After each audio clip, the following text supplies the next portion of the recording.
is not the time to have someone come into my life, use me, lie to me, manipulate me, and act fucking crazy in my house. And I hate that I have to sit here and film this video. And the only reason I'm doing it is because my community, the recovery community and the prison community, because we overlap, we're one and the same, you know, they are being lied to, manipulated, and used by a content creator on here. And I feel a responsibility to you guys to be the person to share that, as much as I don't want to, because you can hurt me all day long. You come from my people, you come from the ride or die crew, the recovery community, the prison community, and you get a different bitch. You know what I mean? So I recently had a friendship end. And if you know me and you haven't watched me for any amount of time, I never do this. I never talk about my friendships ending or drama. I've never been involved in drama like that. Mindy Scorpio, and yes, girl, I will tag you. I'm not going to make videos with music on them and put text on the thing and slightly indirectly talk. No, I will tag you, because I know that you need help and I know that this is not okay. But Mindy, who I have been friends with for, I don't know, like 2 years or so, 18 months or so, friends from afar, associates, we kick it. I thought she was cool. I thought she was my friend. She is not 6 months sober. She's not 6 days sober. And she came into my house under the umbrella of I need to escape in a relationship. I don't know if that's true or not. I don't want to doubt that. I saw certain things that definitely made me think that she was telling the truth on that front. But she got high in my house and I had to ask her to leave after being really nasty to me and accusing someone that I had in my home watching my babies, accused them of having party favors and smoking meth to babysit my kids. Like, no, no. She has people sending her money for her skincare, her dog tags, her clothing, all of her stuff on this link tree. She has people buying her products, and that is directly going to support her current habit. To make it more messy, she went to my ex's house. Like, what? Her baby daddy's a really nice guy, and he has offered to put her into treatment, and I hope she takes it, but please don't send her money. Give her a chance, give her a fighting chance to get sober. 2 communities that she's messing with, though, because I would have just taken that shot on the chin and never told you guys about it. But when the ride or die crew is supporting someone in active addiction, when people on the internet are financially supporting someone in active addiction, that person is in danger of being used, manipulated, lied to, taken advantage of. And that is where I draw the line. But you have a right to know. You have a right to know where your money is going. If you still want to support her financially, do it, bruh. I just want everyone to be on the same page. There's one thing, though, about content creators and felons. Our word means everything to us. And you don't know someone until a friendship or a relationship ends. Let that shit end. Let them stop reaping the benefits and the rewards of being your friend, girlfriend, boyfriend, whatever. Then see how they talk about you and how they act and what they do. I'll tell you right now, I don't play that stabbing in the back, talk about you behind your back bullshit. If I said it about you, I'm gonna say it to you. That's why I'm tagging her in these videos, because I've already said it to her.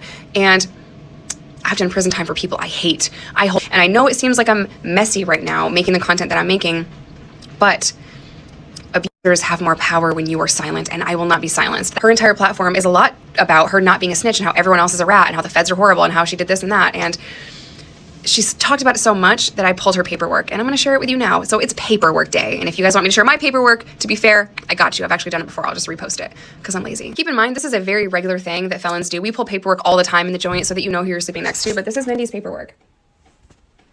You're going to have to pause to read, but essentially it's saying that Mindy called the task force and said that she can provide information regarding drug trafficking. She gave up customers and suppliers and tried really hard to make sure that no one saw that interaction. So she went to a different place to have that interview. And I think snitching is something that the prison community doesn't really talk about that often. It is so fucking common. And the fact that I've done time for people I hate is actually really rare. And every single content creator is going to say, I went to prison, I never ratted. And I hope y'all are telling the truth. I'm about to pull all y'all's paperwork. I'm just kidding. Go to part 3. Because it matters. You can't build a brand of authenticity and ride or die and real and I'm not a rat but everyone else is. You can't do that and have it all be a lie. You can't say that you're sober and take money from this community and have that be a lie. You can't use and manipulate people if I have something to say about it. It's also so much bigger than her and I, because if someone has this mindset that an addict in recovery is a horrible person or evil or all the stereotypes that we have, and then they finally see our story and they start to trust that there is hope for someone in recovery and you do change, you can change. And then that turns out to be a lie. It hurts the entire community. Mindy, I know that you're mad I asked you to leave my house. I know you're mad I'm making these videos. I really do have your very best interest at heart.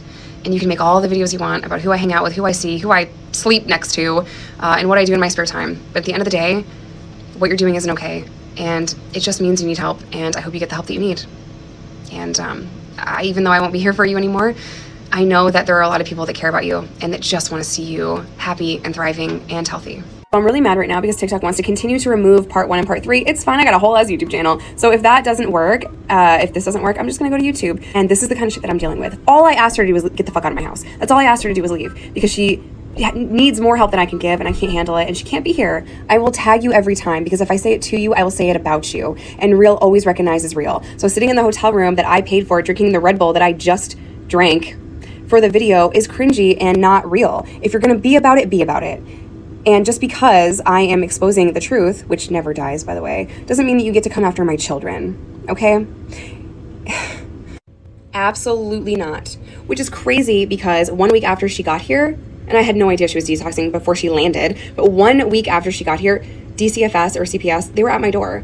They have drug tested me 3 times. My lawyer chewed them up and spit them out, but they can come here whenever they want. My door is always open, fam. Okay? Like, this is crazy that she's trying to come after my children, all because I asked her to leave my house, all because I'm trying to tell the truth.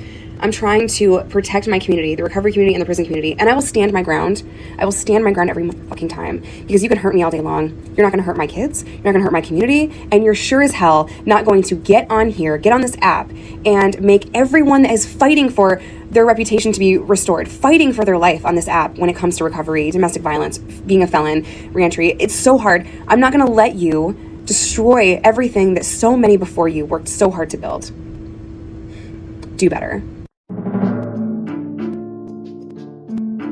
You know that because the sex worker was not in my basement, and the second you felt uncomfortable, I got us in an Uber and got us out of there. But when I heard she was there, I had to help her. I couldn't just ignore the fact that she was